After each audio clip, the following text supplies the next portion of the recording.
সকালবেলা শুনি আমার ছোট ভাই আমাকে ডাকতেছে, ভাইয়া এই ভাইয়া। আমি বললাম কি হলো, এত সকাল সকাল ডাকতেছিস কেন? সে বলল, ভাইয়া 200টা টাকা দে না। আমি বললাম এই 7 সকালের টাকা দিয়ে কি করবি? সে বলল, দে না ভাইয়া, দরকার আছে। আমি বললাম আগে বল কি দরকার, তারপর দিব। সে বলল, বলতে পারবো না, টাকাটা খুব দরকার, আমার লাইফের প্রশ্ন ভাইয়া। আমি বললাম বলতে পারলে বল টাকার কি দরকার, না হলে ফুট এখান থেকে, আমার কাছে টাকা নাই। আগে বল কি দরকার, তারপর ভেবে দেখবো টাকা দেওয়া যায় কিনা। সে বলল, ভাইয়া অনেক দিন থেকে একটা মেয়েকে ভালোবাসি, কিন্তু বলতে সাহস পাই না। আজ অনেক কষ্টে মনের সাহস জুগিয়েছি, কিন্তু পকেটে সাহস নাই, টাকাটা দে না ভাই। আমি ওর কথা শুনে থ হয়ে রইলাম। আবার বলতে লাগলাম, সাব্বাস ভাই, এই না হলে আমার ভাই, আমার মানিব্যাগ থেকে টাকাটা নিয়ে যা। কিন্তু কথা হলো 200 টাকা দিয়ে কি করে হবে বল, 500 টাকা নিয়ে যা। সে বলল, না ভাইয়া 200 টাকা দিয়েই হবে, 3টা গোলাপ 150 টাকা আর একটা ডেইরি মিল্ক 10 টাকা হয়ে যাবে ভাই।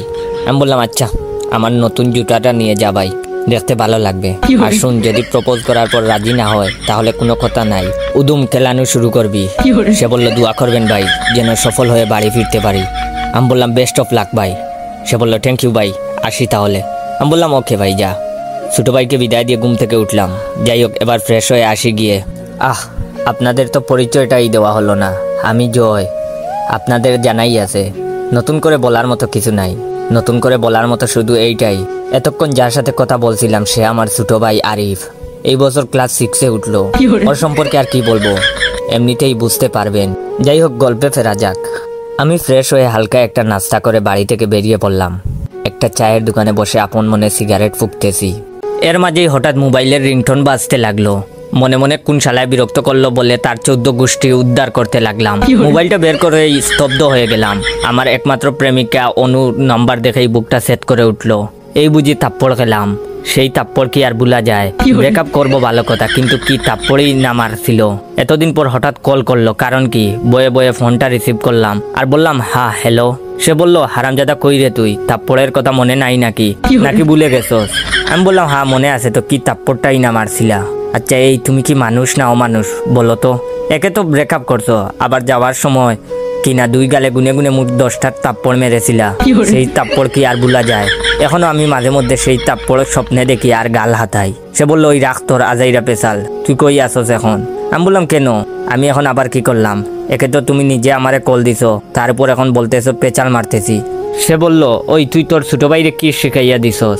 আমি বললাম, কেন? আমি তো কিছু শিখাই নাই। আর আরিফ রে দিয়া তুমি কি করবা? ও আমাদের বংশের একমাত্র ভালো ছেলে, ওর নামে কিছু বললে আমি কিন্তু সহ্য করব না।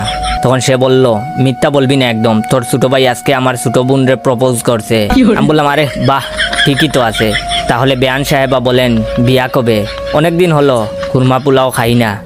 সে বলল, এই চুপ, তাবড়াইয়া তোর কান দিয়া গরম দুমা বাইর করমু, ফাইজলামি করস আমার লগে।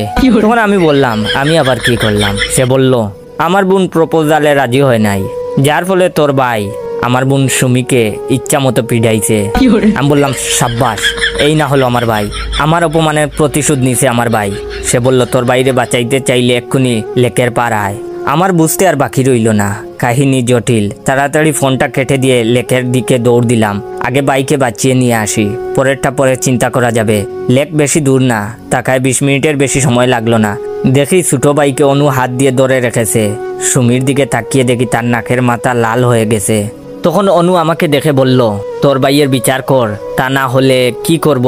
বলেই আরিফকে আমার দিকে এগিয়ে দিল। অনুর হাত থেকে ছাড়া পেয়ে আরিফ বিদ্যুৎ গতিতে দৌড়ে গিয়ে সুমিকে গুমুর গুমুর করে কিল শুরু করলো।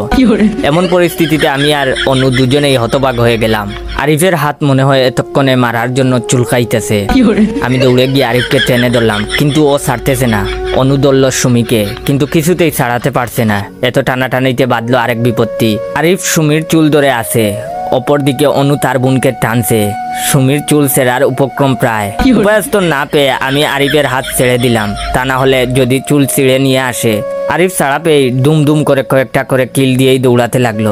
আর দৌড়াইতে দৌড়াইতে বলতে লাগলো, ভাই ওরা আমাদের মোট 11টা মারছিল, আমরা আরো বেশি মেরেছি, আমরা জিতেছি ভাই, এখন পালাও পালাও। আমি ছোট ভাইয়ের পিছু পিছু দৌড়াচ্ছি আর বলতেছি, সাব্বাস ভাই সাব্বাস, তুই আমাদের বংশের গর্ব, তোর জন্য আজ আমার মাথাটা অনেক উঁচু হয়ে গেল ভাই। 20 মিনিট দৌড়াইতে দৌড়াইতে 2 ভাই বাড়িতে আসলাম। অনেক দৌড়াইছি, এখন একটু বিশ্রাম দরকার, কি বলেন আপনারা?